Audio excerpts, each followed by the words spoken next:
Assalamualaikum warahmatullahi wabarakatuh. Perkenalkan saya Fadelia Nabila Aisyah Putri, salah satu mahasiswi Universitas Paramadina Program Studi Hubungan Internasional. Di sini saya akan mereview dan merangkum mengenai buku Sistem Kepartaian Indonesia, yaitu bab 4 yang dikarang oleh Kacung Marijan. Di buku ini menjelaskan bagaimana dinamika dan tantangan yang dihadapi oleh sistem kepartaian Indonesia, serta bagaimana perubahan politik mempengaruhi keberadaan dan kinerja partai-partai yang berada di Indonesia, yaitu partai-partai politik. Langsung saja kita ke pembahasan yang pertama. Mari kita ke pembahasan yang pertama. Yang pertama adalah bagaimana partai politik berfungsi dalam konsolidasi demokrasi. Yang pertama, penyaluran aspirasi rakyat. Partai politik menjadi wadah bagi masyarakat untuk menyampaikan kepentingan dan aspirasi mereka ke tingkat pemerintah.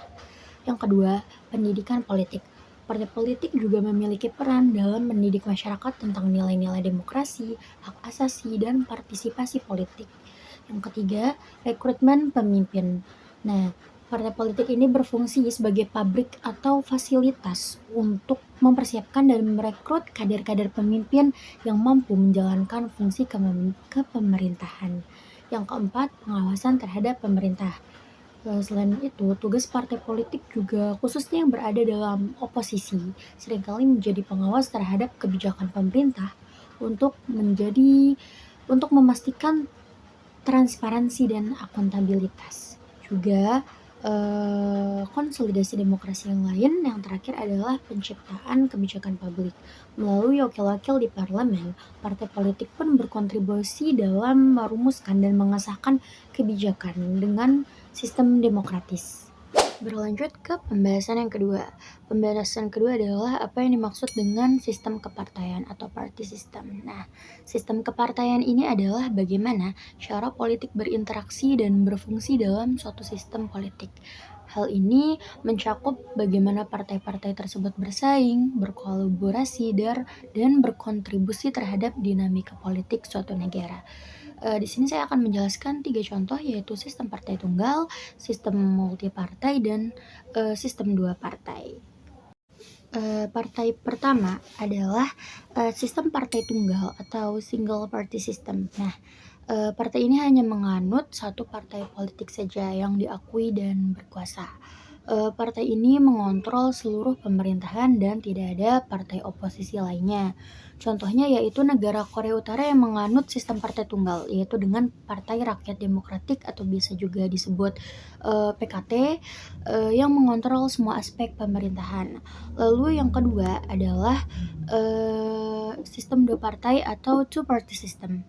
Jadi sistem dua partai ini hanya dua partai politik utama yang mendominasi politik, dan biasanya salah satu dari mereka selalu memegang kekuasaan, sementara yang satu lagi yang lain berperan sebagai oposisi.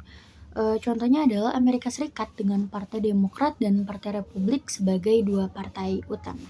Lalu yang terakhir, yang ketiga adalah sistem multipartai.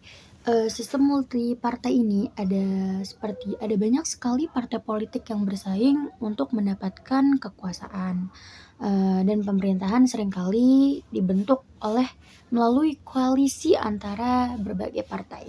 Contohnya negara kita, negara Indonesia, dengan banyak partai seperti PDIP, Golkar, dan Partai Demokrat yang bersaing dalam pemilihan umum. Di zaman Presiden Soeharto, partai di Indonesia hanya ada 3, namun tetap masuk ke dalam kategori partai multipartai karena lebih dari 2 partai. Kesimpulannya adalah sistem kepartaian adalah bagaimana cara partai politik berfungsi dalam suatu sistem politik. Terdapat 3 jenis utama dari beberapa jenis, yaitu sistem partai tunggal dan sistem 2 partai serta sistem multipartai.